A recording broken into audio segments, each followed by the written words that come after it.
All right. Good evening, everyone. Looking forward to talking a little bit tonight on getting in and out of announcements, 2020 version of Virus Free Virtual Clinic. Just wanted to first off say thanks to Brandon, Tuta, Daniel, Corey, and the other presenters here for the time and effort that they've been putting into these sessions. It's amazing to see all the information that's been going out, just a variety of different ways of the things that we do on the field day in and day out. So just great stuff so far. I've really enjoyed it, and it's definitely an honor to be on here tonight, just kind of sharing a little bit about getting in and out of announcements. So just a couple of things to preface here as we go through tonight. It may be a little bit different for many of you. As we look into announcements, primarily we kind of focus that around the referee's position, but the reality is that it's a whole crew dynamic. It's a whole crew mentality. And the session tonight is really going to be broken down into kind of two different timetables. So like the first 20 minutes will be focused around the crew aspect of it. So other positions and their involvement in the announcement. And then we'll transition over to like the last half of the session, the last 40 minutes or so will be focused around what the referee does physically, what he or she looks like on the field, and just kind of the specific nuts and bolts to making a solid announcement. So I wanted to make sure I put that out there in front. And let's see, I think that's it. So let's get rocking and rolling. First things first, I think with all good presentations, we got to start off with some of our objectives. What are the things that we need to learn from this session? I'm hoping that everybody takes a little piece, a little nugget or two to reflect on what they do on the field in order to make getting into and out of announcements smoothly, unlike my intro here tonight. But anyway, first one is to have a deeper understanding of the importance of getting in and getting out of announcements. We want to be efficient. That's our ultimate goal. We want to be efficient. We want to be clean. We want to know the why. Like, why do we want to do this? Why is it important to have a clean announcement? Number two objective tonight is really, how do we understand the process, as a comprehensive whole study, and does it solely fall on the shoulders of the referee? I've kind of prefaced that no, it doesn't. But the reality is the referee turns on the microphone, he's in front of the screen, he's making a presentation to the fans, the stadium, the players, the coaches, etc. And it falls right on the shoulders of the referee. So how do we look at that? It's the whole crew. I can't tell you enough, how important it is to have everybody on the crew working together to making it an easy process. And then the third objective tonight is really to have referees reflect on their presentation. What do you look like when you give an announcement? We look for having your own style. What is that delivery? How important is it? What type of information are you conveying? So really getting into the specifics and allowing you to reflect on what that looks like. We're looking for that to be your style. You be you is the mentality that we want to kind of look at. So versus that robot effect, if all of us referees are making the same gestures, the same announcements with the same tone each and every single announcement, that's probably not going to be very unique. A couple other things just with a backdrop. As an educator, I'd like to get everybody started with a little engagement activity at the very beginning of these sessions. What you're going to see is a little experiment here. I want everybody to take 30 seconds here to memorize this pattern and just think about it. Try to memorize it. Give you 30 seconds.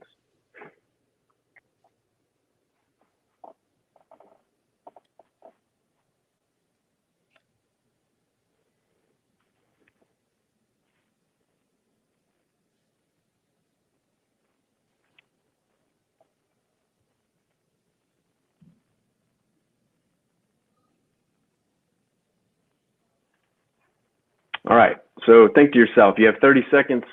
What was the pattern? How many do you think you can get in a row?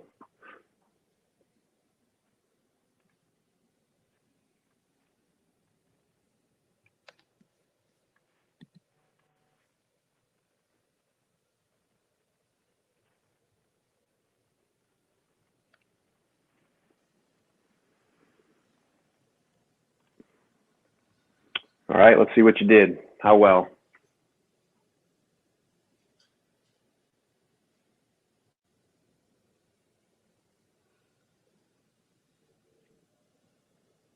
All All right, let's go to experiment number 2.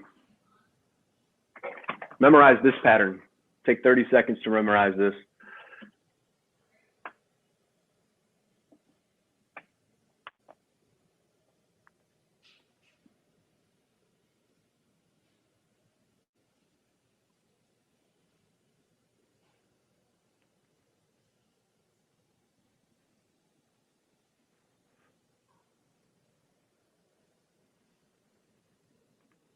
All right, and let's see if you can repeat that pattern and do a little bit better than the first experiment.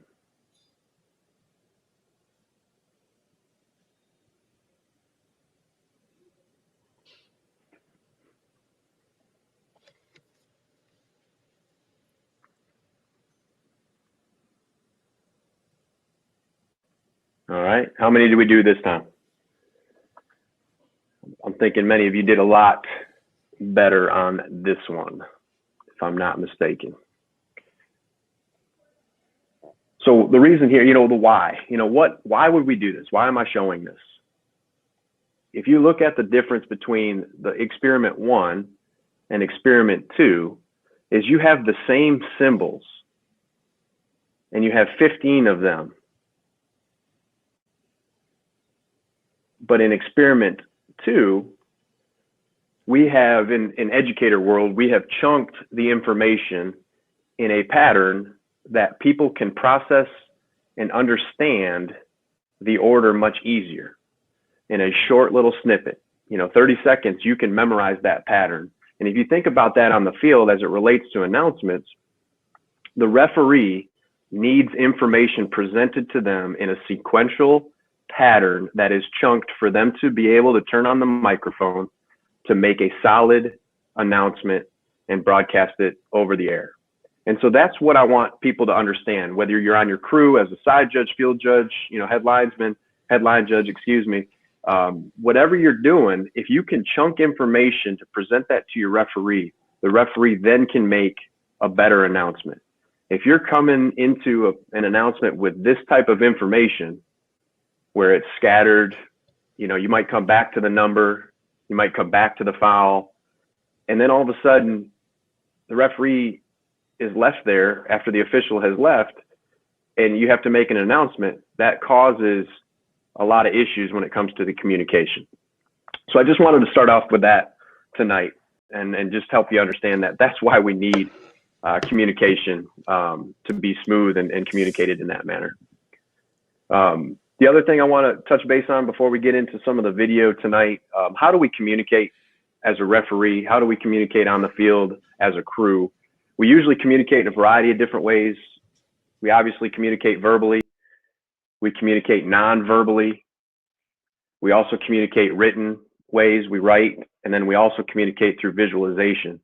And so when you look at the two most important ways we communicate on the field, non-verbally and verbally, those are the areas that we're going to talk about tonight as for how the referee can present solid announcements. All right. I am going to now show some video and kind of break down into each videos. Each video has a little theme that we're going to talk about. I'm going to play the video first. There is sound, so you'll hear announcements. You'll see the crew kind of work. They're about a minute and a half long for each video, and then I'll come back on and kind of share some of the thoughts and ideas that we can take away from each one of those videos. So, and before we do that, let me throw this out here. Quick poll. I wasn't sure if I was going to do that tonight, but let's do this poll real quick. From the official's perspective, what's the most important thing of getting into and out of announcements? What do you find is the most important?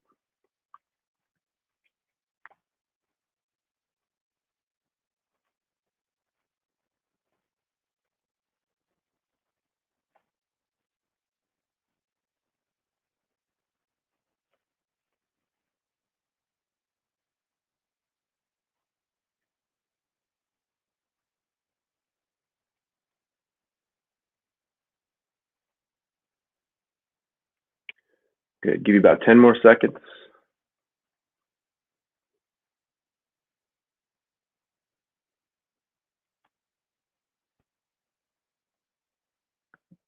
We'll close it now to show the results here. Pretty interesting. Obviously, variety. Obviously, signals. Obviously, not a big deal for everybody. Signals don't mean a whole lot. Looks like efficiency from the official's perspective is important. I agree with that. When we're on the field, for sure. The story. What are you telling people? What your presence looks like, and then the word. So, all right, I like that. Let's move on to the second poll here. What do you think the fans' perspective is? What's the fans' perspective?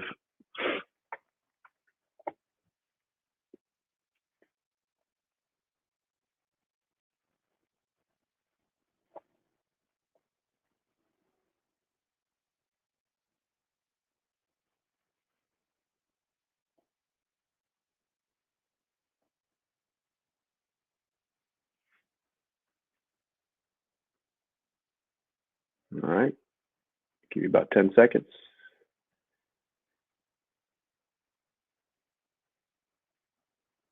We'll end the poll. Pretty good majority here. Looks like 53% of our attendees tonight are looking at the story, thinking that the fans' perspective may be that. So that's an interesting result. I agree. I thought that was going to be the story was going to be the most important. I don't think fans truly care about the other things, nor the efficiency. So that's a pretty good poll. I appreciate you guys taking time to look into that. There's a flag. McGee had a hold of Colin Johnson. Keevan McGee, a sophomore, getting a start at corner for the injured A.J. Parker, and that's a tough matchup. He's given up 8 inches to Colin Johnson. Well, he's listed at 5'10", Greg. Pass interference, number 7. Defense, 15-yard penalty from the previous spot. Automatic first down. Play clock at 1. All kinds of stuff going on. The play clock hit 0. There was movement. A defender jumped offside for Texas. So 2 penalty markers are down. I think the delay happened first before movement. The officials are talking about it. Malcolm Roach was the guy that you saw jump into the neutral zone for Texas.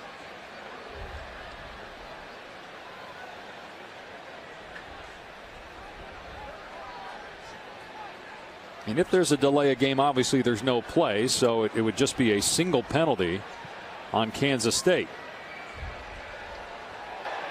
Before the delay of game, offside. Oh, they're saying the offside happened Defense, first. number 32. It's a first down. 5-yard penalty will result in a first down.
On 1 second.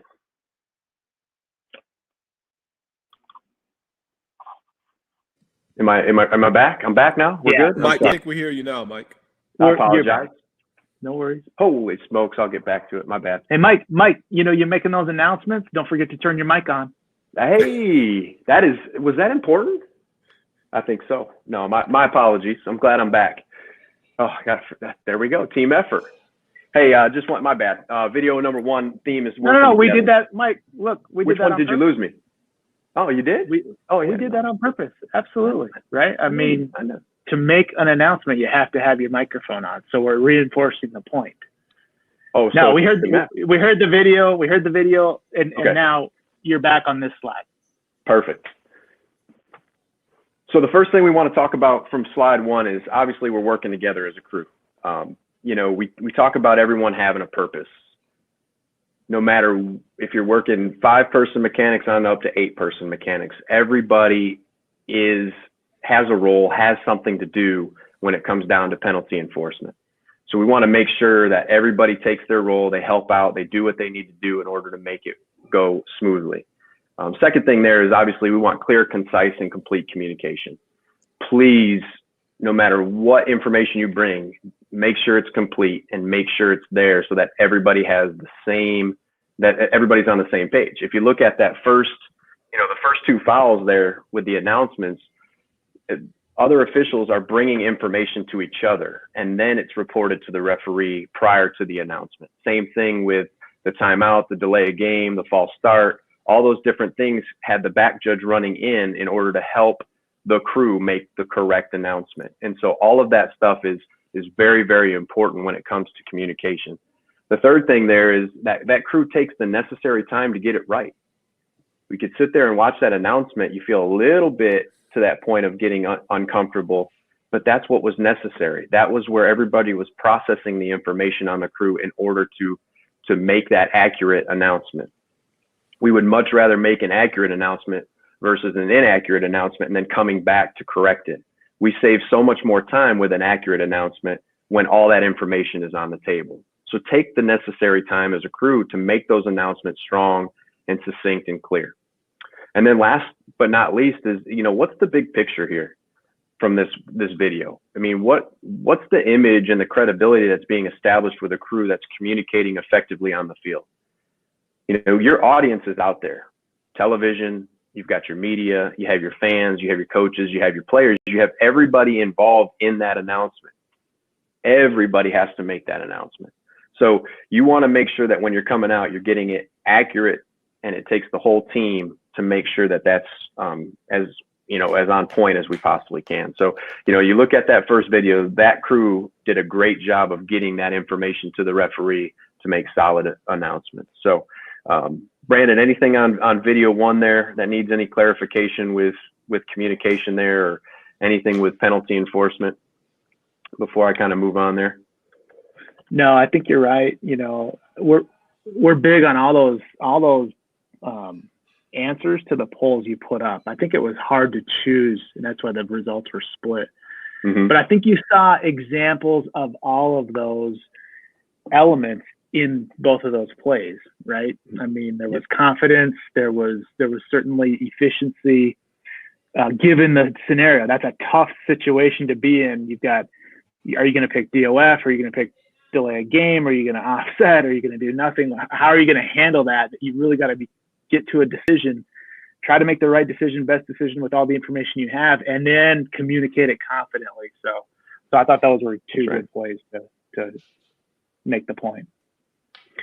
And before we move on too, when you talk about mechanics, once we get into penalty enforcement, umpire and center judge are the ones that are primarily mechanically looking at marking off the foul. They need to hear all that information to process the yardage, the penalty enforcement, that type of thing. Headline judge and line judge are working hard on the line of scrimmage to be that fail-safe with the umpire or center judge. And then obviously your deeps are checking clocks. They're communicating with coaches. They're checking off on the yardage. They're helping the referee with clock status. Those types of things. That everybody can be doing something during that process after that communication has been given. So that way the referee can turn around, turn on his mic that he forgot to do earlier and make that strong, solid announcement, and then move on to the next play. We don't want to spend so much time that's just inefficient time, that we're sitting there, standing there on ice, and then all of a sudden we're waiting for certain things to check off. After I give an announcement, I want to look back, see the ball down on the ground, and away we go, because we want to move on. We don't, one play, it's over. We got to swipe and move on to the next one. So that's just, some of the mechanics that go along with penalty enforcement. I know that's pretty common, but just wanted to touch base with that video here. So, all right, let's move to video number 2. Staff members who say they really are impressed by the community of Waco and everything that's offered. And they got an AD and a president that's on board to building. They got renderings for a new football facility. Just been impressive right now, the time that they've had. The official's going to get together. Baylor says it's their football. Did it hit a Jayhawk?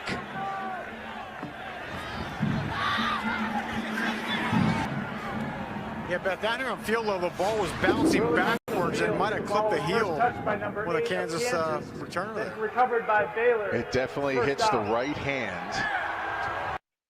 And I think that is worth another look. The ruling on the field is an interception, and that the interceptor stayed in bounds. We'll review the play. And I think this is was it the helmet, the side of the helmet, or actually on the mask? That's There the is no conversation. foul for a face mask on the play. It's second down. Yeah, and I think that's right. And credit Reggie Smith and his crew here. I think it is on the side of the helmet there, almost by the ear hole. He never actually grabs.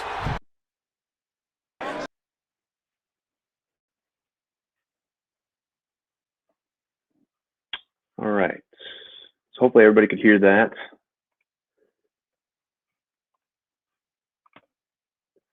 And video number 2 is really just talking about painting a picture, having that clarity that's necessary from the referee. Again, I want to reiterate that, it's a crew mentality. Obviously, in both of these plays, information had to be given to the referee in order for him to make or she to make a solid announcement. Number one, ours cannot do this alone. But the other thing I want to talk about here, referees' cadence and delivery. When you talk about cadence, it's a rhythmic sequence of flow of sounds and language, according to Webster. So, we want to have a rhythmic sequence. So foul, number, offense, penalty, down. Foul, offense, number, penalty, down. There's a little fluctuation in there. Everybody can have their own unique sense, but that same cadence helps with consistency, helps with chunking that information that we looked at the very beginning. The other thing we want to look at is posture. How does the referee stand in a postured announcement? What does that look like? Is it displaying confidence non-verbally? Is it displaying a confident posture? Is it not displaying? Does it look like the referee is confident in what they're about to present? Those are things that are certain tips that can tip to people that are watching the game, whether this crew has their act together, whether they're doing what they're supposed to be doing, they feel confident in what they're doing, they carry themselves in a manner. And the referee's posture is one of the ways to indicate it. I know from my experience as referee growing up, when I was lacking confidence, my posture changed. Whether that was a call that I had made, whether that was a call that someone had made and we had some argument or, dissension or things like that came into the communication that made the lack of efficiency occur. But the posture for me, I started to droop. And when that happens, I could tell, hey, I wasn't very confident in that. And so I had to learn from watching my video to stand up, with a stronger positive posture. And then lastly, we look at consistency in the repetition of our announcement. Are we using offense, defense, kicking team, receiving team, fumbling team, intercepting team? Is it during the return? Is it during the kick? Is it, following the fumble? Those types of repetition things, when things repeat, you're able to put those things in order more frequently, and your announcements get much clearer, and you're able to paint that picture much better. So, video 2 here, you're looking at 2 great referees who are making some solid announcements that you can visualize what they're announcing. You can see what happened on the field. The ball touched the kicking team player, was recovered, or touched the receiving team player, it was recovered by the kicking team player. Those are consistent announcements that referee would consistently do each and every single week. So the other thing here I wanted to touch base is you want to deliver it with your own unique flavor. Brandon talked about flavor of DOF last week or a couple weeks ago. Now we want to talk about what the referee's flavor is with giving an announcement. What do you look like when you're on the field? What type of flavor? What are you putting? What is your personality here? Where does that come into play in order to deliver all that information? All right. Mike, yes. Mike, how do you basically, you're talking flavors and your style, to me, the crew has to almost embody that in a way, even if they don't like it. I mean, they almost have to adapt to your style. If we're going to show any sense of cohesiveness out there and chemistry, and really, to me, that's the only way to perform at the highest level like we all want to. So how do you prepare the crew and kind of inject, you've had a lot of new crews lately. I mean, you've had a lot of new crews in the last 3, 4, 5 years as a referee. So whether it's going into a game first week or going into a season with a new crew, how do you kind of inject your style and help the crew help you so that you can deliver and perform at what you've been able to pull off, which is at a very high level over the last several years? How do you do that? Brandon, I think it really ties into pregame preparation. Individually, preparing each and every single week as a referee, I'm playing announcements in my mind, trying to work on some different things that, you're trying to, be able to present that in a manner. But once we get to game time or we start understanding who our crew is and who we're working with consistently, we'll include that into our pregame. Certain plays that come up. As a matter of fact, I was on a call earlier this week, and we were talking about microphone mechanics. There was a play that was corner into the end zone, really tight play that's obviously going to go to review. And the question becomes, are you going to flip on the mic and make a non-postured announcement here? The ruling on the field is an incomplete pass. And for me personally, yes, I want to flip that microphone on. I want to paint a picture that's clear for everybody to see because I feel it plays better for everyone in the stands. All the coaches want to hear the information because they're starting to process their next play and what they do. And I think it just, for the overall grand picture of the game, it does a good thing. It helps us. And so we started to talk about that as a crew. This is how I would handle it with an announcement and how this would be, something I would like to do, being a new crew, right? And so we'd have that conversation and we start talking about that with every given situation that kind of comes into play. And so over time, hopefully personality kicks in. People understand that, if you give me more information, I'm going to make that announcement when it's there. And, that I like to use the microphone a little bit more than others, that type of thing. And that varies from, last year's crew that referee may not have done it that way. But with me coming in, that's something that I probably, utilize and talk a lot about early in the season and pregame and how that works. I think you're right, and I think you're talking about setting expectations, almost implementing a framework, that the crew can operate by.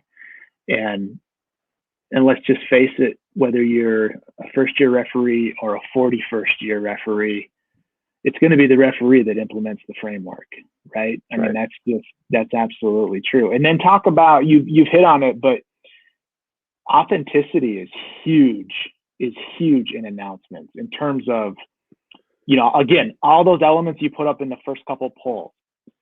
I mean, if you're not authentic, forget about all those elements because people are going to be able to see right through you. And just be honest, you're not going to be able to pull off an inauthentic version of yourself play after play after play, season after season, announcement after announcement. Right. You're just none of us are going to be able to pull that off. So, you've got a lot of things going on, especially all of us as new referees, new to a crew. You're trying to impress all these veterans. How do you maintain your authentic self so that, you pull off what you're talking about here? Yeah, I think, for me, I learned that early, Brandon. I think, you just got to trust in what got you there, right? And rest in just being you, understanding what you're strong at, what your strengths are, watching film, watching announcements, watching things that, you can be comfortable in, and then go out and do your job. And then hopefully you earn that credibility, by stepping on the field, whether it's a scrimmage and you did a lot of front loading early in the season to, the first couple weeks of the season, and then allow your officiating to talk, right? And having that confidence in it. But it's also like taking care of the little things too, seeing a play, observing a play, making a judgment, having your eyes in the right place, and know that you are tracking a play properly, right? So that those things are all taken care of. You talked about pregame stuff last week with the webinar, handling those things. So that's already cleared out of the way so that you can focus on these little things, these little chunk of pieces that go together in order to put out a good product. And I think, you're hitting the points. Authenticity, all those different things come into play. And if you can, just process each one of those from a mental standpoint, the stronger you are mentally, the better off I think you can be, on the field. So I agree. And in talking about authenticity, that's really just everybody being themselves. mm-hmm. You know, don't you think? Don't you think it's just I can't be like you. No. You know, I sure don't want to be like Tuta, if you think Correct. about it. Right. You know, I can't be like Reggie. I can't be, you know, Jeff Flanagan is in the chat. It's not gonna play too well if I really try to mimic him. I could certainly take elements from what he's done so successfully over time, and then put my own flavor on those elements from Jeff, from Reggie, from Mike, from, you know, all these different referees. But ultimately, we got to be ourselves as referees making announcements, don't you think? I agree with you 100%. I think that, you know, and that's the thing. We have, you know, today's day, we have, you know, plenty of technology to watch announcements, you know, and the best thing that, you know, the thing that I would instill in others is to watch announcements. You know, I love to watch each week. You know, fortunately in the CFL West, we have our announcements cut out every week. And so we get to watch ourselves. So the first thing I'll do is watch myself and see how I came across. Did it look good? How was it? Was I able to paint the picture? And then I'm going to start pulling up other video. And I want to watch a Brandon Cruz. I want to watch a Tuta Salam. I want to watch a Mike Defee, a Reggie. You know, I want to watch all those guys. And then I'm also watching football each and every single Saturday too, right? When our game is over, I love to watch those announcements, you know, Flanagan and some of those guys from the Big Ten and the Pac-12. You know, I want to see how people are delivering that and then put my flavor into it. Whether it's spinning a word or, you know, being a little more clear, or was I too wordy this week?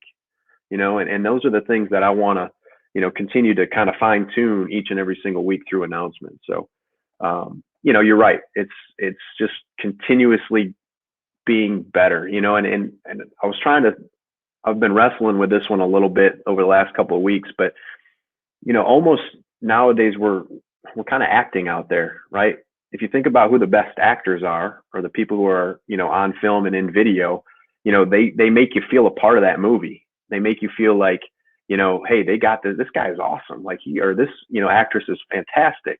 And it's because they kind of welcome you into it. And I think as a referee, we have that unique opportunity on the football field to kind of welcome the people in, you know, from the homes to be comfortable with this crew. And I think you see that, you know, nationally with some of your best referees. And I think that's because of their personality, and they're so, you know, relaxed when they're out there making those strong announcements, because that's the only time you really are seen, right? So yeah, very good.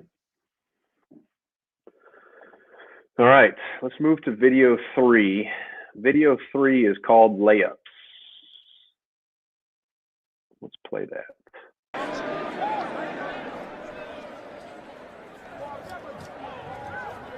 False start. Offense, number 52. 5-yard penalty. Third down. Donald.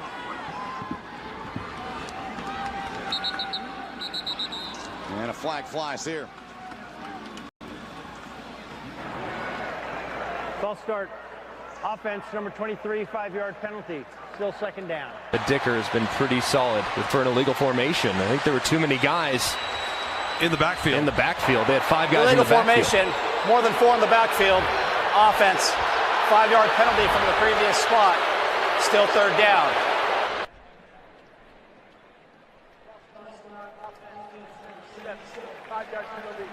Second down. Penalty call on.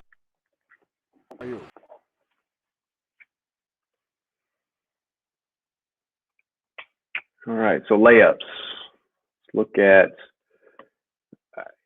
Layups have got to happen. We have got to make the layups. The most important thing a referee and a crew needs to be able to do is to get in and out of those simple fouls as easily, quickly, and efficiently as possible. Right, that's where credibility is earned and lost, as a matter of fact. And then it's just common to the game. You know, I think credibility could be lost more in these plays when a crew can't get a basic false start or a basic DOF or delay a game. Fouls I also put there in that category would be offside on a kickoff, kick out of bounds, illegal motion, illegal shifts, maybe a little bit more of a challenge, but I mean, those are common to the game, right?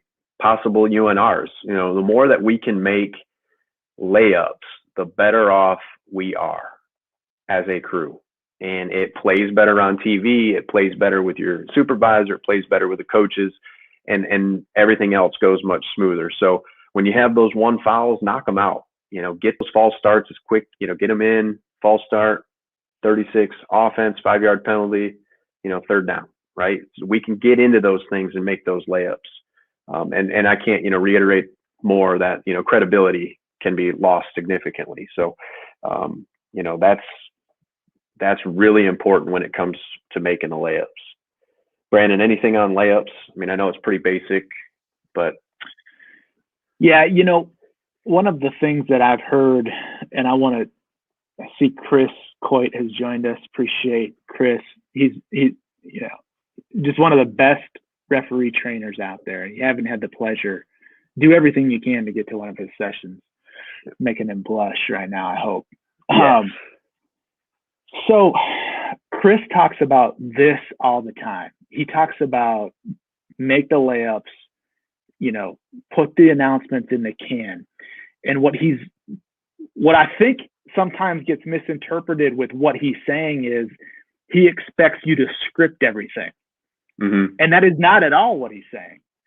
He's saying when things like these happen, the layups, the basic, the common fouls, these just need to be boom, boom, boom. And that's why he talks about this can, you know, get the announcements in the can, you know, take in the information, go to the can, pull the announcement out, use it, and let's get the game going. That's right. But what he also means is, look, some of these things aren't, and maybe you're going to get here next, Mike, but some of the situations aren't in the can. And that's where, you know, our talent and our style is really going to show through. But we don't really need talent and style to show through so much with these basic announcements that we just pull out of the can. False start, offense number 56, 5-yard penalty, it's first down. We're all pretty much going to announce that, right, Mike, almost the same way. And so it's kind of interesting because I get asked a lot, do you have a script for all your announcements? No. Right. But I know how I'm going to announce about 90% of the game. That's right. All right. And I think too, Brandon, I mean, you correct me if I'm wrong, but, you know, the things that I like to, I may include, you know, personal fouls in that situation, you know, unnecessary roughness type fouls that are layups, you know, one foul. We know the foul enforcement, you know, those to me, if I can create and put more of my, you know, canned layup type comments that I can pull from, then when it comes to those unique enforcements and those unique situations, then I can, you know, that's where I have to, you know, really think on my toes in that given situation. I don't think I can create an announcement for every given situation. I know there's plenty of referees out there. And I think Flanagan talked about this a few years ago. He's got a bunch of, you know, things that he's written down over the years, and, you know, especially the ones that he's had, you know, and then pulls them back out and rereads them again. I mean, who knows? He may never have that same announcement, but it could happen. And I think as I go on as a younger, inexperienced referee, I want to make sure that I'm banking some of those and learning from them too, you know? Yeah, so I agree. And I think what we're doing there with that practice is really developing a framework that we can go to. So it's like CAN 2.0, right? Whereas CAN 1.0 that Mr. Coit talks a lot about is these layups. CAN 2.0 is a framework with which we want to execute the more complex situations, kind of like, Mike, what you're referring to. Mm-hmm. You agree with that? So like when Jeff writes out the crazy double foul after a change of possession, but, you know, nobody has clean hands, whatever. You know, then McGee slant on the field. I mean, or I think the other day, Tuta had a dog on the field somehow. Anyways, so what he's doing is, I think and maybe Jeff will chime in on the chat, but what he's doing is maybe he's not thinking he's going to have that same play next game, but he wants to build a framework in his mind so that he can go back to that framework and execute, you know, I wouldn't say better, but execute the next complex announcement the way he keeps iterating in his own mind. That at least that's kind of my sensibility, and that's what I've gotten from some of these guys who really are able to explain this practice very well. That's right. I love the word framework. I think that's a great term to use, is creating that, and in the education world, that's what you want to be able to do, right? And it goes back to that beginning where you're chunking that information. If I can chunk that information in short tidbits, I'm able to deliver a solid announcement. That's a good point. Great point. Anything else on layups here? Yeah. We have a really good question about layups, talking about, false starts. Mm-hmm. So, Mike, when do you use the terminology prior to the snap? Because there was maybe a time where we did that on every false start, but obviously now we don't. But wait, sometimes we hear that. Mm-hmm. So, Mike, walk us through, when do you kind of inject the phrase prior to the snap into what would normally be a layup of a false start announcement? Yeah, if we just, somehow we didn't shut it down fast enough, if some of the play got moving and we had to blow extra whistles and, the crew had to come in and, discuss a few things, I would throw in prior to the snap. If we had kind of an illegal motion situation where the receiver, converts to a false start, prior to the snap, we have a false start, that type of thing. So those are probably the only times I'm throwing them in there. Sometimes, I want to be careful. I don't want to throw any, empty comments in there that don't make any sense or that will not make any sense. But like you said, kind of rare, but prior to the snap, we had some movement early and we had to shut it down with plenty of funny whistles. Then I may use it there.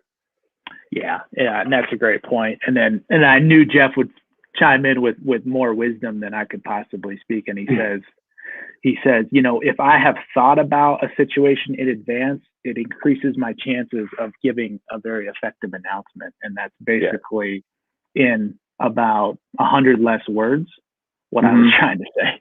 So so there's Jeff for you. Just perfect. Just rolling with it.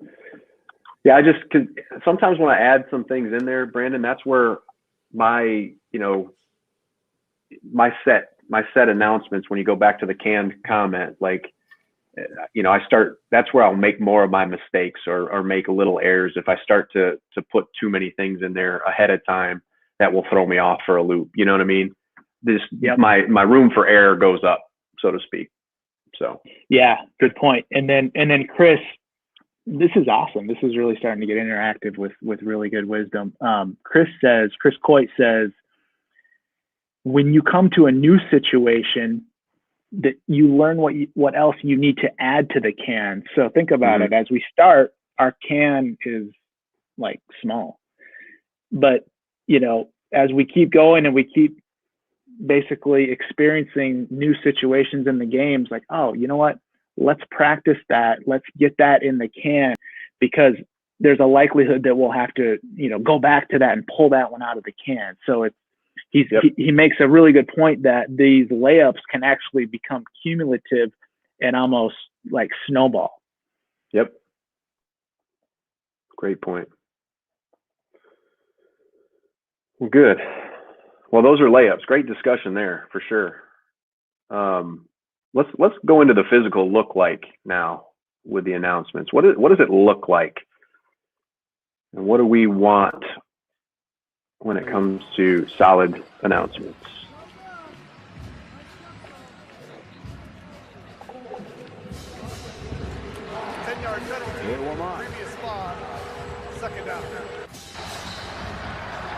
Illegal shift. Offense, number 89. 5-yard penalty. Third down.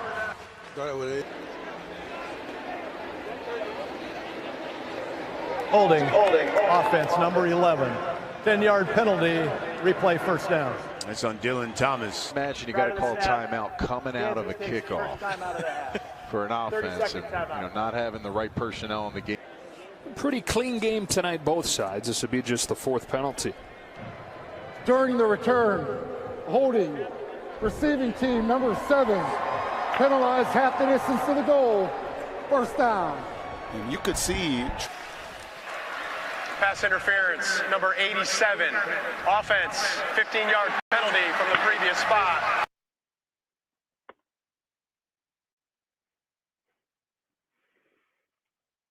All right. So what does it look like? The physical appearance here. Each one of these announcements, you look at how the referee squared up, had a positive posture. You know, they were confident in their delivery. They had strong positive signals. Eyes were still, eyes were communicative. There weren't players in their way. You know, it was clear, and it was there for them. So you want to make sure you're thinking about those things when it comes down to delivering of the announcement. You know, I talk a little bit about clearing of players. You know, camera's going to find you. You know, in the older days, you know, I remember watching my dad and a few other officials. They would like run to an open spot in the field. And nowadays, you don't necessarily have to do that. The cameras will find you. You'll, you know, get to an open space where it's really near. You don't have to walk, run to. Just turn on your microphone, flip it, and then make your announcement. Focus on how that delivery is presented. What does it look like when those guys were making their announcement, when they were delivering it? You know, think about what you're comfortable with. Where do you want the on-off switch for the microphone? Do you want it on the left-hand side? Do you want it on the right-hand side of your belt? You know, find which one is comfortable. You know, sometimes, you know, that could be just a small little thing that throws you off if it's on the left-hand side of the, or, you know, where's your lapel set? You know, where does that microphone set up? You know, do you have it in a good, comfortable spot? Is it helping you deliver that? Does it look good? Or is it a big, nasty Madonna mic that you can't handle, which I still get sick when I have those on. But anyway, but those things, those are all part of the physical appearance. And then when you go to delivery, what are your eyes telling? Are you looking away? Are you sliding, you know, are they sliding, your eyes going left and right? Are they up and down?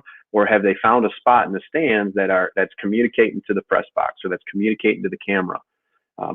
Make sure your eyes are still, you know, try to keep them there, because when you keep them there, then you're telling a story that is clear and it's not made up and it's confident and everything's on point. So think of those different things. And then lastly, with the physical appearance, there are times where referees need to give non-postured announcements.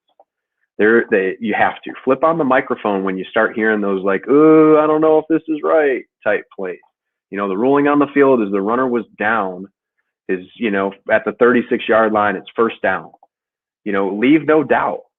Crew will put the ball down. Umpire's got the ball down at the, you know, whatever yard line, and, you know, first down, and away we go, regardless of whether or not you're working with replay or not. All right. So you make those non-postured announcements. Hey, ruling on the field is an incomplete pass. The receiver bobbled the ball. It's second down. Great. No ifs, ands, or buts. Replay can stop it if they want to, but the announcement was made. And then it's, you know, clear and concise, and we've communicated something to the coaches. We've communicated something to the fans, and everybody knows what we ruled on the field. And so those are the things that, you know, with the non-postured announcement can be very helpful when delivering, you know, some information to everybody. So those are the physical appearance. You look at all those videos there, all those officials were giving solid, clear, concise, positive physical appearance and delivery of those announcements. So I just wanted to touch base on that. Brandon, anything on play 4 with physical appearance? No, I don't think so. Again, I think it just goes back to authenticity and, you know, a little bit of self-awareness. What's your body type? I mean, how are you signaling? What are your arms doing? Some referees, unfortunately, we have a lot of movement, either with our feet, with our arms. So we just, you know, maybe talk about self-evaluation, because I know you're big on this, and you and I have had conversations about just self-evaluating ourselves, and then actually evaluating each other. So, you know, talk about what do you use to make tweaks to your own style in terms of really, you know, the physical appearance and your signals and how you move your arms and how you signal the down and how you signal out to the offending team and all these different things, right? How do you dismount off the announcement? What do you want that to look like? So how do you really self-evaluate and just go through your process? You've hit on it a little bit, but maybe go deeper. Yeah. So as soon as we get those posted, you know, or even probably starts Saturday night, Sunday when we head home, but I want to look at announcements right? I want to look at what my announcement was presented or how it was presented in that manner. And so I'll go through it. At times I've been critiqued with, I have the lazy pinky, where I put up, 2 for second down, but my pinky will leak out, or, it doesn't show. It may show like 3, and so those are things that I've kind of looked at over time. It just doesn't display as well as I want. Sometimes I'll look at my eyes. Am I communicating to the TV? Am I able to pick up the camera? Are my eyes still, or am I looking around? Am I shifty? Where are my hands at the side? Do I look comfortable? Do I look nervous? Am I doing certain things in that area? And so I'm critiquing myself in all of those different areas. And then I'm going, the next phase is, what am I hearing? How's my cadence? How's the rhythm in my announcement? Did I talk too fast? Was it too slow? Was I clear? And what did it sound like? And then what did I physically say, right? I mean, was it clear and concise? Was it made up? Was it, did I add too many things in there? Did I talk too much? Could I have, cut things down? Timeout, Oklahoma, timeout, Kansas State, second charge timeout, this timeout 30 seconds. Could I have done some things to condense that up, like you talked about with Flanagan, saying something in 20 words versus 100 words. So those are some things that I'm always constantly looking at. And then, talking about our other officials in the CFO West, pulling those up to see and take some of the things that they do well and look at how they're communicating things. And, Brandon's, if you guys watch Brandon, he's very relaxed when he walks into announcements on occasion. Now, I know he critiques that because he wants to be a little more stationary, and sometimes he'll walk into it. And I know, he's like, yeah, I don't want to do that as much. Right. And you could probably speak to that more, Brandon, but those are things that like we hear from observers too. And I'll have a tendency to walk into certain announcements that, almost too casual and too lackadaisical and those types of things. So, you got to be a little bit careful. And then you have other officials who are very, postured, and they're very robotic in their announcements and things like that. But that's who they are, and it still is delivered in a very positive manner. So those are really, really interesting ways of trying to, observe and work through announcements and get better each and every single week doing that. And you're never going to have a perfect game, I don't think. I don't know if I've had better announcement games than I've had, poor ones. And I have a video to show you at the very end here of a very poor announcement that I've learned a lot from. But you kind of talk about those things, right? And you want to make sure that, even if you do make a little mistake, well, limit that. Make only one announcement be a mistake this game. And then, hopefully you don't have that, later in the season or later in the next game, things like that. You want to correct it and keep moving on. So yeah, does that answer? Yeah, absolutely. I mean, I think that's great. One other thing that we don't think about as much is our partners, in the TV production world, right? And the announcers, the broadcasters. Mm-hmm. There's really, it's really interesting as you watch games and the seasoned announcers kind of know when to stop talking and let the referee. You see what I'm saying? Absolutely. And the producers almost know when to put the camera on the referee, in time. Yep. So I find that interesting. And what that I think really is built off of is some of those referees that develop certain triggers, to when they're going to talk. So, Mike, what do you do? I mean, what I like to do is if I'm talking to a fellow official, I kind of like to put my back to the press box. Yeah. Yes. Because my goal was really to always look at that 50-yard line camera. Yep. And so, hopefully, as we work with our TV partners and we talk to them before the game, just like we talk to coaches before the game, chain crew people, ball boys. I mean, it's basically the same thing. It's another box to check for our preparation. And I always do like to tell them and just form a really good relationship with them about things like, hey, I'm going to have my back to the camera. Man, when I spin around, It's showtime. You know, that's what I'm going to go. So you don't have to film me with my back to the camera, but when I spin around, the mic's going to flip on and you're going to get the announcement, and hopefully it's concise and it's short and it's full of information, and then we'll get out of it and we'll go. I mean, do you do anything different or? No, I think, you know, you hit the nail on the head. You know, keeping your back to the camera, you know, back to the press box side, whatever you want to say. But that's important, right? I mean, I think there have been times, you know, early, and one of my examples here at the end will show just not that. Like it's a bad example of it because I'm facing the camera and I'm walking around and, you know, I'm not ready to make an announcement at that point because there are other things going on. So what I learned quickly from that is to keep your back turned and then turn from that and they're ready. You know, 99% of the time the camera's on you, ready to make that announcement. And if not, you know, they're showing a replay of, you know, the offensive hold that we had on that play and that type of thing. So you're right, you know, keeping your back and you're waiting for information anyway. And I'm not going to turn and face them until I have the right information from the crew, you know, and then that's when you have that moment to make that announcement. And one mistake we tend to make there is to almost back away from our fellow officials too quick. And then, shoot, it's like we have to go back and get that last piece of information. Yeah. Because for whatever reason, we're in such a rush.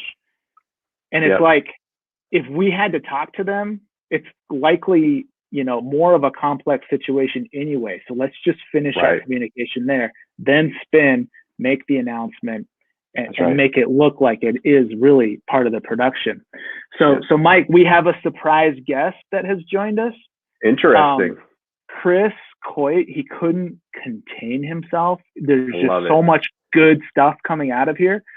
So we're going to let Chris, I talked about, if you haven't seen Chris train on some of this stuff, he's unbelievable. Chris is on. Chris, you gotta flip the mic on and let us know kind of some of your thoughts. I guess you got sick of typing in the chat, huh?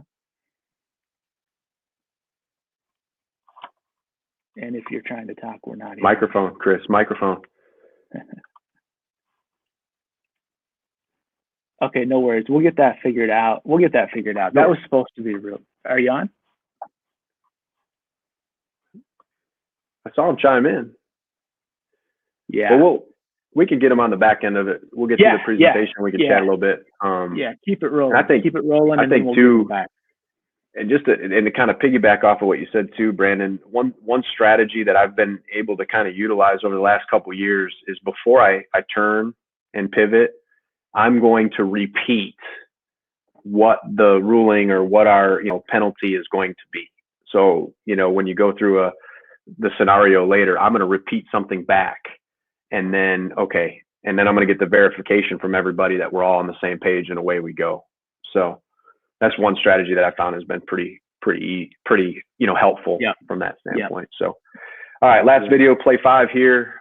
We're just basically just audio. No video until the very end, where you get to see a very uncomfortable, awkward. I still get, just sick watching it, of me making a really poor announcement. So those of you who are still on need to, pay close attention to that. So here we go.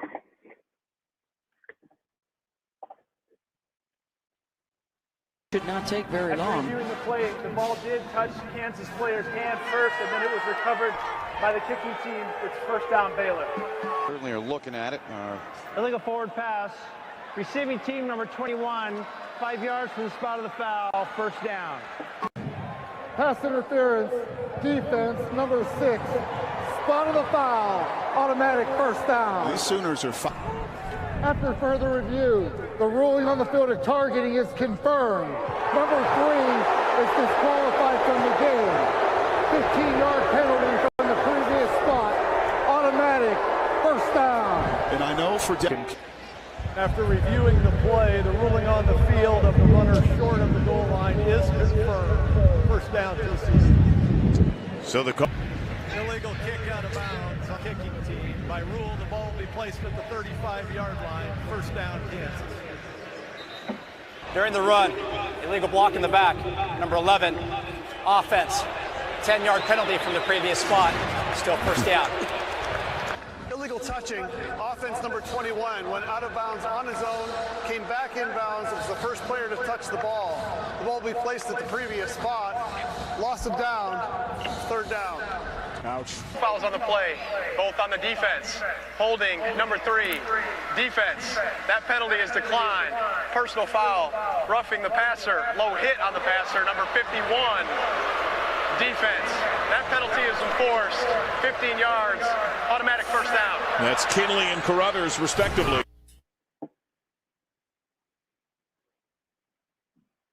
Michael Vandervelde. Doesn't appear he's going to tell us what's going on. The previous play is under further review. The ruling was the runner was fumbled the ball. The review will start.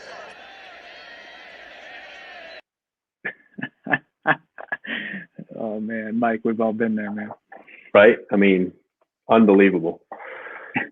Unbelievable. You know, hands are nervous. You could tell, right? Hands were nervous, fumbling all over the place. Brutal. So last slide here, you know, what does it sound like, right? Every one of those announcements were clear. There was some good information there that was being given. There was some ad lib that needed to be added. You know, after reviewing the play, the ruling on the field is confirmed. You know, after reviewing the play, the targeting is confirmed, number such and such. You know, all those different things were added in there to help paint that picture. And when you hear those words, it was very clear. They gave the story. You could picture a play just by hearing those announcements. So, you know, we want to also, you know, even though sounding wasn't a big thing back at our poll at the beginning, but people were on, you know, we're able to put that information now where, hey, it does sound good when you put the words together and it is clean and it's, you know, it's delivered in a proper manner. So, you know, you look at the whole thing, Brandon, you want to make sure that, you know, as referees, we want to put the whole package out there. You know, obviously all of these videos, there's a piece of the puzzle that go into and get us into announcements and out of announcements, you know, that's clean and concise and to the point. And when it's done well, you know, the best officials out there, the best crews out there, games are played well, you know, get a lot of credibility from everywhere else, and it's a pretty thing. So anyway, that's all I have from that regard. Really good, you know, a lot of great elements here that can really, I think, help any referee, whether new or if you're looking to bolster your performance, like we all should be looking to all the time in the area of giving announcements. And you know, we'll try one more time with Chris.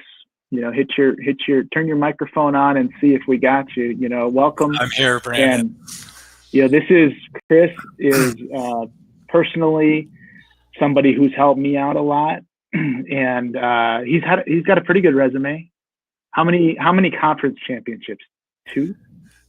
Only one, Brandon. Only one. Well, you made up for the other one with the national championship. Oh, so this is the last national championship referee, Chris Coy, and Chris, having you with Mike on here, to me is really good in terms of mixing ideas and thoughts. And I know you had especially something. I'll go back to slide 4 here. What are your thoughts in terms of what you want to bring to the table?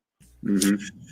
Well, I always talk about every official, whatever position, and certainly referees, because we are on camera, that we have to decide what our image is going to be. What do we want to put forth? Do you want to project athleticism, control, comportment, all of those elements, and whatever type of official you want to be, everything that you do physically and for us verbally as referees has to serve that mission. So you guys were talking about being critical of yourselves, and I used to have a tick where I would scratch my cheek, which would tell me I was nervous, and I had to figure out how not to do that, because it didn't serve my mission. And my mission was to be athletic, appear under control,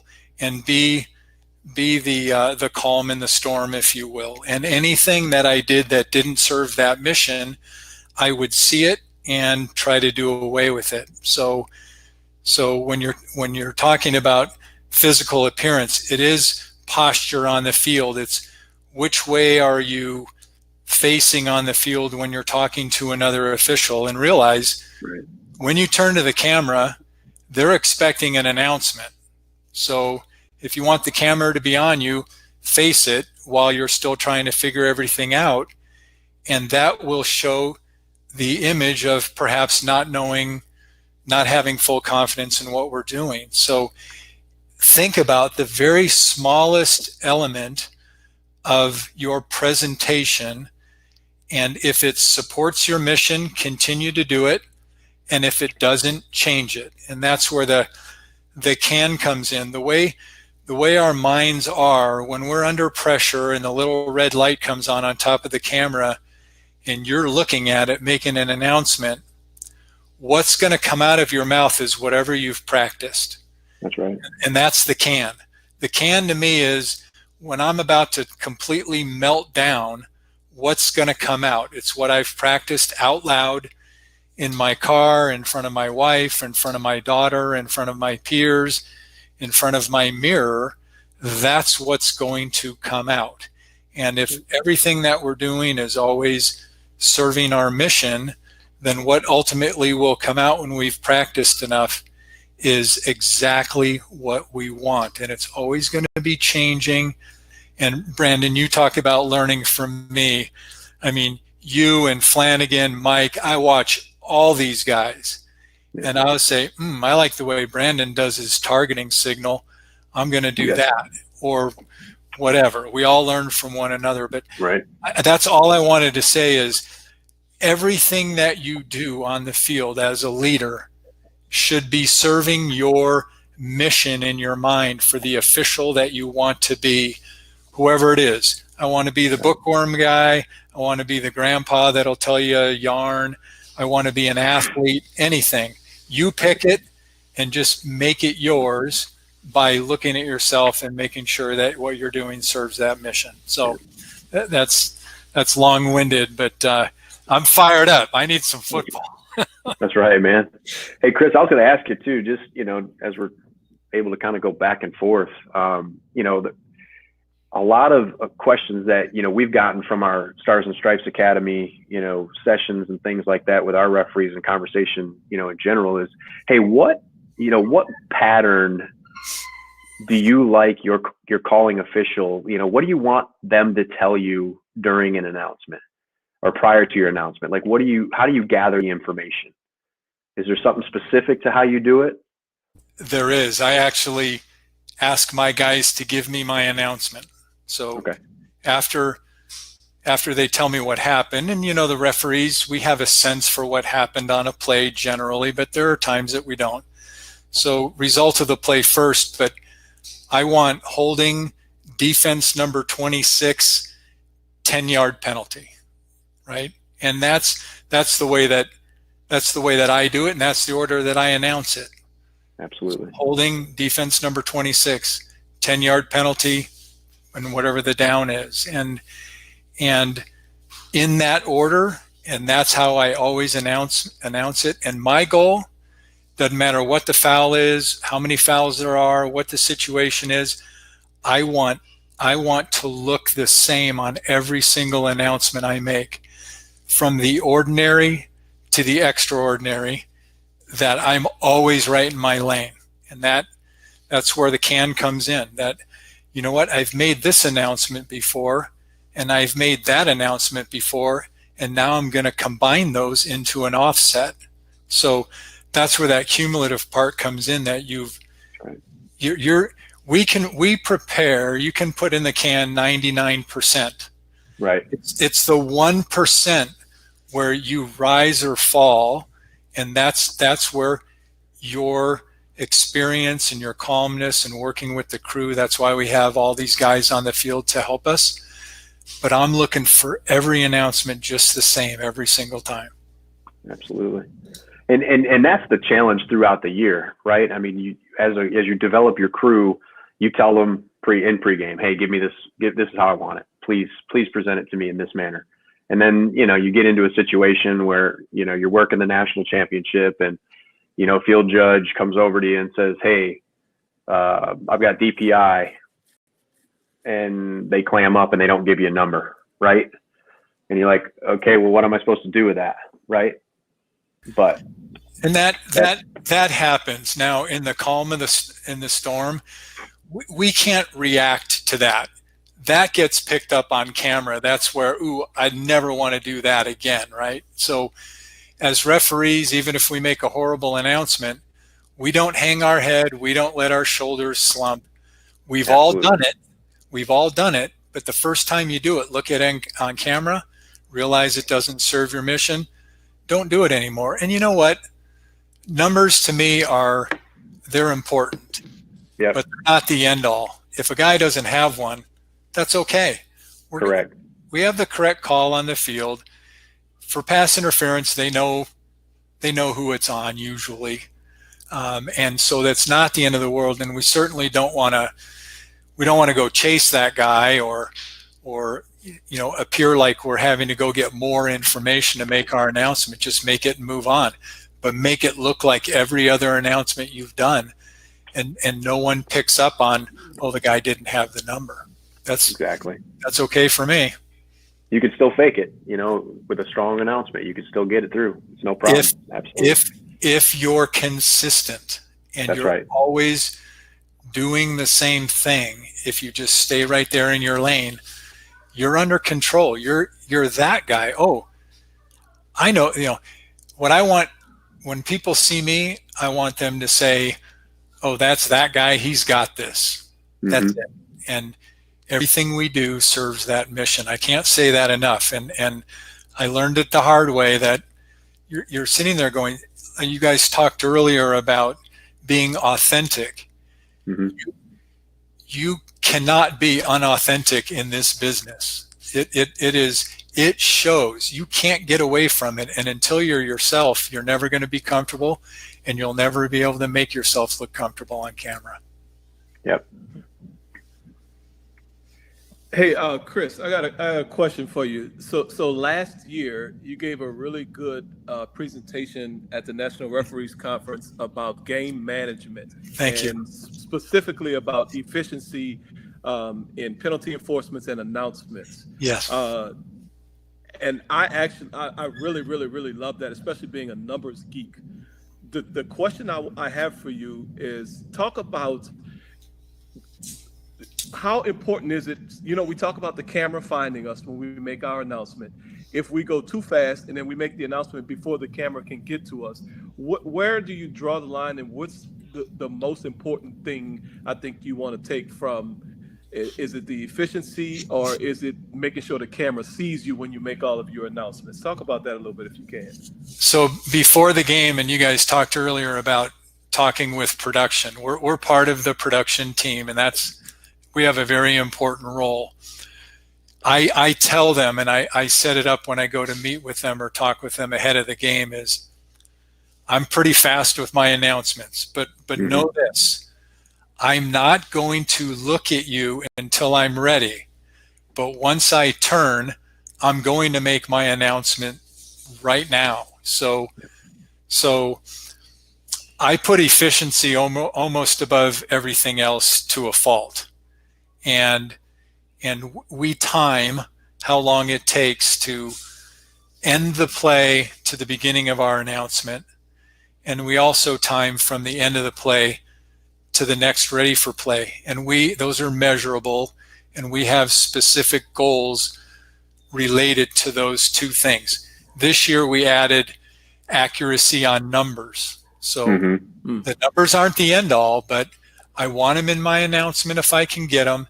And it's my obligation to my crew to announce them correctly. So last year, our first game, we had a 2-foul play, both going to be enforced. I made the announcement, and I said the incorrect number twice.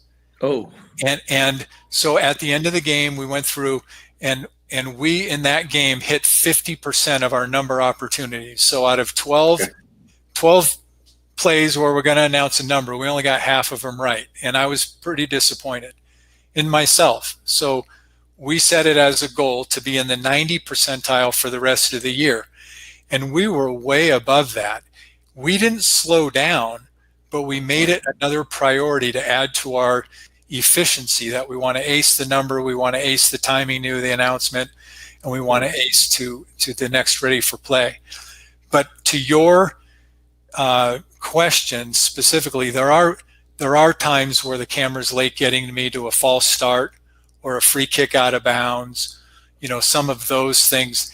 We know if they kick it out of bounds, the team wants it at the 35-yard line. I announce it, and that's that. If the coach wants to decline it, or wants to have a re-kick, then we'll go ahead and do that. I'll make a correction and say, correction, they're accepting a re-kick at the whatever. So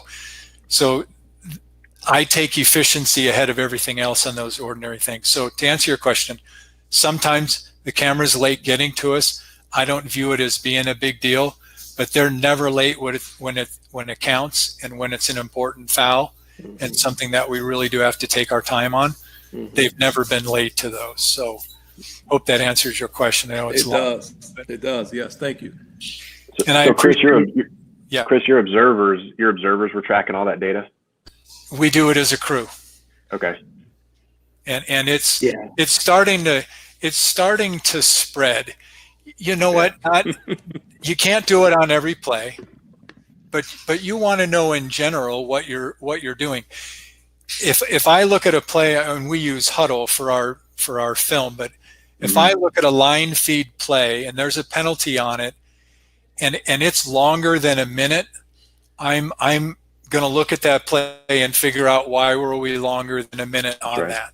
It's when it's 2 minutes, the alarms are going off. I mean, so you can look at one and say, okay, here's a false start, and this is a 45-second line feed that's within tolerance, and you'll go in there and measure it and say, yeah, we got that one. So it is within our crew, but I think more people are starting to look at that because the games this is an area that we can control, right? If to succeed as a crew, there are certain things we can do where we win automatically. If we can control our enforcement efficiency, if we can never mess up a substitution, if we handle the ball right, if we talk with the coaches right, if we have good measurements, if we, that moves the game along, all those things. So I'm looking for a 3-hour game. Haven't seen many, but I'm trying to get a 3-hour game rather than 3:15, 3:20, 3:25. And if you add 30 seconds to every foul in a 20-foul game, that's 10 minutes. I don't want the camera on me for 10 more minutes. So we're trying to cut it down, and it's just, you guys mentioned earlier about the crew taking the personality of the referee. This is a good example. This is something that's important to me, and my crew supports it. So now we're looking at it as a team. Yep. Good point. Chris, I took a lot from your efficiency presentation too. So much that I wasn't even at your efficiency presentation and I implemented it. But here's what I think. I mean, I think what I emphasize to the crew is, because we always hear slow down. So why do we talk about slow down? To me, efficiency is how fast can we go?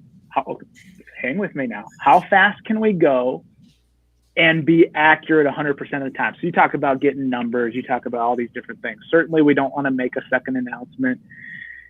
So I think if we reframe what we're doing and also understand that efficiency can be relative to kind of experience / chemistry with the crew. If it's a new crew, maybe we can expect a little bit less speed, but that's okay.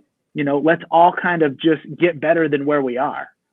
And that, to me, and I don't know if this is what you meant, the message you meant to display by bringing this out to everybody, and thank you for sharing it. That was the message I got. Let's just start to get better than where we are. Yes. And it's not a light switch. You can't just throw it and suddenly you say faster. The assumptions are that we are 100% accurate with the enforcements. And we look at that too. Critically, did we miss it by a yard? Did we go to the right hash? were we at the right position on the field when we enforced it? When we said previous spot, did we mean it? Right. Before you start talking about the time it takes, the basic standard is you're 100% accurate, right? So you have to build that first. And if it takes more time to build that, then take more time. But once you have that as your basis, you can start to look at where do we get spread out on the field? Kicking plays, when we have fouls on kicking plays. So we may have to close the distance faster in order to stay on time, or we may have to use the 0-2-0 a little bit. And I'm an 0-2-0 minimalist. I rarely use mine, right? And that's just me. But I know when I have a flag down on a free kick or a scrimmage kick, I'm going to have to move. And I recognize that, I finish the play, and then I move to be efficient. And so there's a lot to the efficiency thing, but it is never at the expense of accuracy. And if we have to correct, we'll correct it rather than remain inaccurate. So when we're evaluating our performance for enforcement efficiency, we look at numbers, we look at time, we look at accuracy of that enforcement in yardage and position on the field.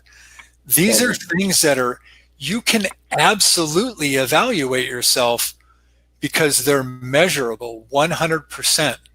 This is not judgment, right? Everybody's going to question whether or not it was holding, but nobody can say we enforced a penalty inefficiently or inaccurately, period. And that builds credibility. You can like, have keep going. Perfect game, right? Just mess one up, have to walk it back and then reinforce it. Your perfect game's gone. No doubt. That's right. And your numbers you're talking about will take a hit. So this is the chart that our crew looked at every single week of every single year. Every single week of the season last year. And this was really, Chris, again, inspired by you and your presentation. So I really appreciate it. So, and I don't know how easy or hard this is to read, but basically, if you just kind of set an arbitrary goal of 30 seconds for the entire penalty process, the blue time is time zero, Chris, and I think you defined it as almost like the whistle is blown to end the previous play, right? That's time zero. Yes. Basically, or an official signal or something. Okay, start the stopwatch. The blue is how long it takes for the referee to start his announcement. Perfect. All right. And then the red is from the start of the referee's announcement up to until the ball is ready for play on the next play. Yep. Right. Okay. So that's kind of the whole concept Chris presented last year. So I took this and said, I'm doing this. Nothing's going to stop me now. So look at this. This was this one. Let's see. Let me get a better. So like this one right here is a simple false start. Third quarter, 5 seconds into the announcement, and then 10 additional seconds to start the play clock. Basically, is what we're talking about. 15 seconds overall. That's what we want to see. But this one over here was a blindside block. So we have to have a varying scale of expectations on our processes. Blindside block. What was the play? I don't remember. Maybe it was a pump play. So, oh my God. It's probably a kick. Exactly. So you add a kick or a turnover into that. Now things are really, it's more complex. So I mean, sure, we can think, let's hit all these at 30 seconds, but we understand different play types, different fouls, different inputs into what our process is can lengthen the timeout. And we're okay with that, but maybe we're not. I mean, maybe we should look at this blindside block play, and since it was our longest time with what we could control in terms of efficiency, right? This was really our longest time during that game. Let's analyze that. Did we break down in communication? Did we have to repeat ourselves? Did we enforce it wrong? I mean, this data, Chris, that you inspired kind of some of us to go after, during our season was just awesome, and it really created great conversation. So I don't know. I think you use some type of chart like this, but Yeah. I just, thank you very much for presenting that. Well, we use green and red. I mean, green is we're okay. When it goes red, you're going to hear from me. But it's looking at it to say what happened here. You can't just say they're all going to be under 30, but all the false starts and DOFs and substitution stuff that of course will be, but something that requires some conversation. And you know what? Anything that's above your limit or your tolerance might be, hey, that's something I want to talk to my crew about. And how was this a natural delay that was unavoidable, or is there something here that we might be able to work on? And now layer over this, was it enforced accurately, yardage and position, and did we get the number right? So I'm looking for metrics that I can measure that don't involve anybody's judgment. This is real data that you can measure, and I'm glad. This is great. Now I do know you guys don't call enough fouls down there in the 12 because there's only 10 here for a whole game. That's like a quarter. bigger threshold. Yeah, no, good job. Game. Yeah, it looks like you hit them hard in the first quarter and left them alone after that. That's right. Exactly. All right. So, while we're here and closing this out, let's we talk the talk. Let's walk the walk. Mm-hmm. All right. Don't leave on them, Chris. You're in this too, man. Okay. All right. Here we go. So play situation number 1. Bear with me. I'm just going to get back to the title slide here. Play situation number 1. Mike, what would your announcement be? So I'll be the reporting official. Good luck. I got to go. Yeah. This was not rehearsed. Okay.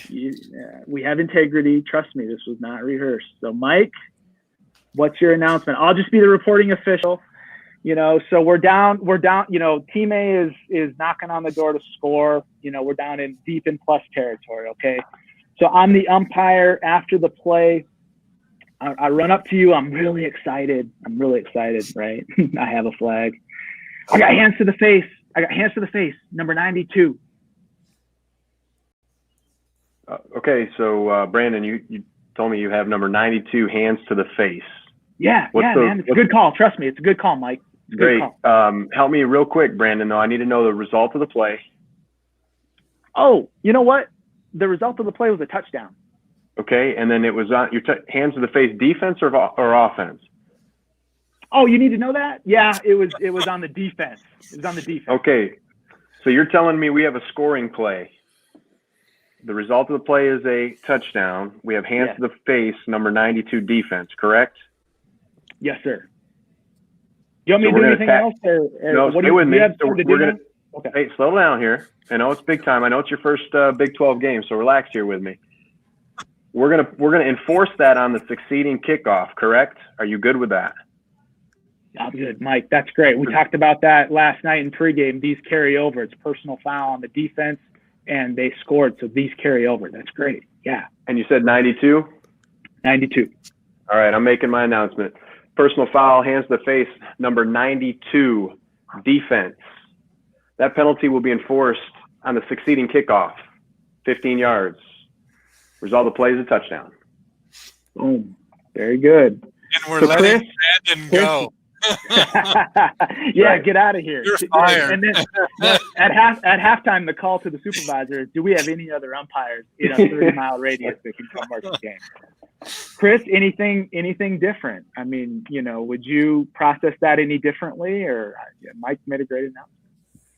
No, I think what he was asking for was obviously and maliciously left out of the initial report. But malicious is strong, but okay. That's why because you're going to know, Mike's going to know, okay, it's a touchdown, and you're saying 92. I would just, is that offense or defense, Brandon? I mean, that same process, we are going to get all of that, but that's, you would have to know all that either from direct input or from what happened on the field. And, you know, in certain as far as efficiency goes, this is one like, are we going to have our crew go over there and ask the coach if he wants it on the kickoff or the try? No. We're not, right? No. Unless 2 points matters, right? So right. There are a lot of those. And getting back to that cumulative thing in the can, these are cumulative things for the crew to know that you know, when they're kicking an extra point and we have a DOF either before the snap or you know, in the neutral zone at the snap, that we're not going to the coach for, do you want this or not, right? Unless it matters. And those are things, again, that as a crew you cumulatively learn. But there's nothing worse than that pause of waiting for a crewmate to remember or figure out that he needs to go talk to the coach. But we're only going to hesitate when we know they need to, right? And that's our responsibility of knowing, hey, this is a weak spot in my crew and I'm going to improve it, or this is a weak spot in my crew and I'm going to fill in the blank here, right? Yep. Yeah, I think it's two parts, Chris. As referees, you know, we got to be good enough to kind of fill in the gaps. What are the questions during the kick, during the return? Was it on the offense? Was it on the defense? What was the result of the play? We got to be good enough to fill in the gaps. Yeah. But we also need to coach. That was an awful example of reporting a foul. It wasn't malicious, Chris. It was maliciously awful. It was not malicious, but it was a really bad example. And so what are we going to do? We're going to talk to that, you know, official during the week. Hey, man, or whoever, look, you know, we need a better report out of that. Let's go through that again. Let's just go through that. Let's put the video up, or maybe even in pregame. Let's do a one-on-one session when we get to the hotel or we get to the stadium, whatever our pregame situation is. Let's do a one-on. Let's just go through that again. Let's go walk the field. Let's just reenact all that. I mean, something, right? Put us back in an environment that's productive, and we can just be better than we were there, right? That's what it's all about. So start with, that was a great call. Yeah, exactly. Yeah. Hopefully. Exactly. Yeah. And referees are managers of their crews, and we're psychologists and everything else. That was a great call. It's definitely there. I just want to go back through the reporting part. And I talk about this in some of the coaching that I do. Here's how our brains work. You go through it the first time and you completely flub it up. You don't do it right. Then you in doing that, you're starting to lay some track. Then the next time you do it, the track that you laid before is there, and then you improve on the other parts. When you're done practicing 2, 3, 4, 5, 6, 7 times, when it comes down to the 7th time, you're an ace. It'll always be perfect. That's putting it in the can, right? So that one time, hey, you know what? Let's practice this again. And the next time, let's do it one more time because this would really help me. Now you got the guy to do it 3 or 4 times, and then it's always going to come out that way. But if we just, and you can't go and hammer it, you know, you got to do that better next time. Well, the message is not going to be received because that instantly turns people off, and then you're not on the same team anymore. And we want to be on the same team. Yep. All right. Very good. Play 2. Mm-hmm. Not getting easy. We're not getting off the hook easy. I'm the field judge. Okay. I've thrown the flag. Look, we were snapped. It was 2nd and 5 from the 40-yard line, the B40 going in. 2nd and 5 from the 40. Long play. Again, result of the play is a touchdown. It's really, really good, explosive play by the offense. You can picture this. We're painting a picture. So my flag is on the 20-yard line, okay? My flag is on the 20-yard line. I'm the field judge. I'm running in. I'm killing the clock. I'm giving you an offensive holding preliminary signal. You know, again, holding, and now I'm pointing to the offense, you know, and it was number 10. The spot of my foul is good on the 20-yard line.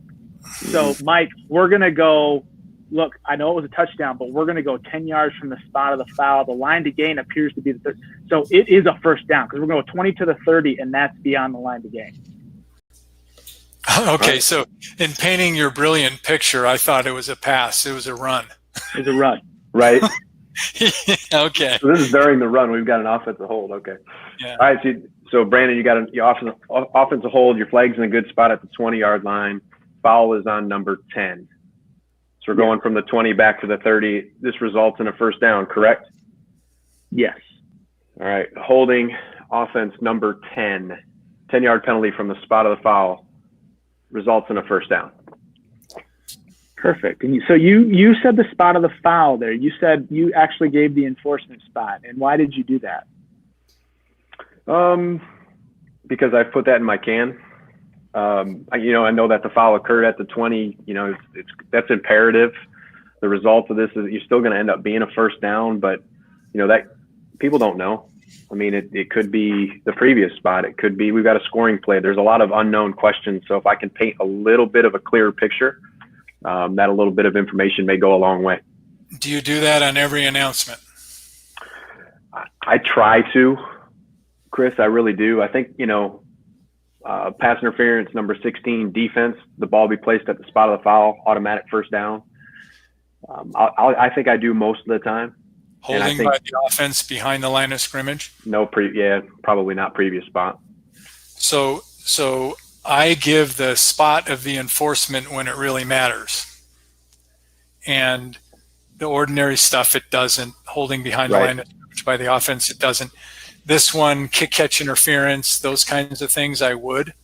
Yep. A blindside block that's way downfield and we're going to enforce it similar to this, enforce it from the spot of the foul, I will. But I would say out of 10 announcements, maybe one enforcement spot, because that's how few of these weird ones we see.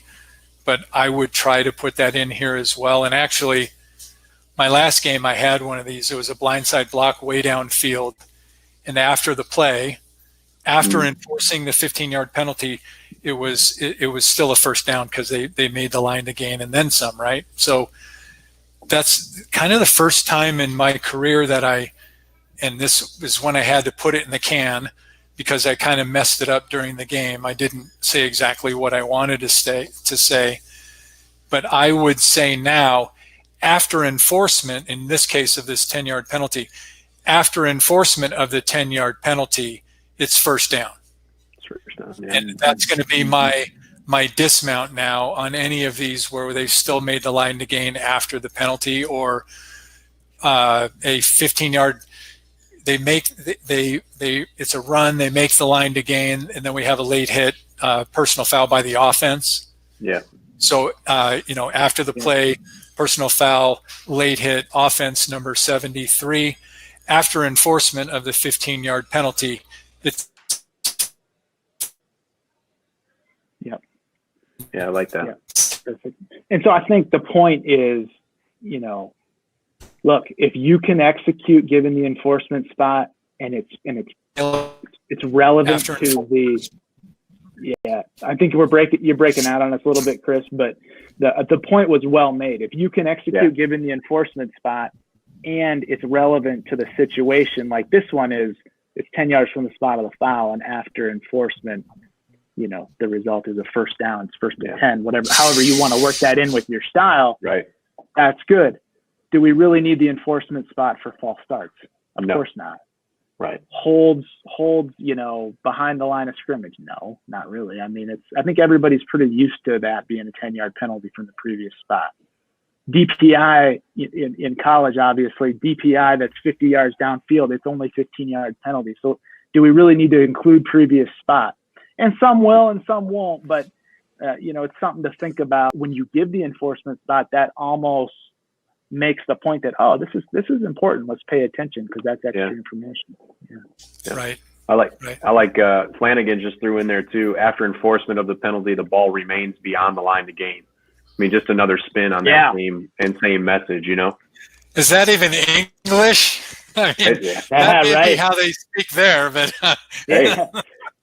no, but and the point would be there, like what Jeff, he's practiced that. I mean, he's probably written that out. He's prepared for that. Right. We can't show up tomorrow without ever saying that and think we're just going to pull that off. There's no way. Right. There's no way. Yeah, good stuff, guys. Chris, any final words? Really appreciate you just jumping on spontaneously tonight. That was awesome. Really helped. The presentation itself was really good, Mike. It was. But Chris, any other final thoughts? No, you know what? You guys get me excited. You're really good at this, and I love watching you guys work, and I appreciate you letting me in just to add a few things, and I learned some stuff tonight too. So I thank you guys. Thanks for doing this for everybody. Me too. And Mike, great job. Really appreciate all the time you put into making this possible, and everybody out there for attending. So take us home, Mike, and thank you so much. Absolutely, guys. Appreciate the time. Thank you, Brandon, and everybody have a great evening, great weekend, and I guess we'll see you back here, Saturday, for our next session with Chris Kennewick, talking about some substitution mechanics. That's what I'm talking about. That's right. Well, good stuff. Well, appreciate it. Everybody be blessed and stay healthy, and we'll see everybody soon. All right. Good night.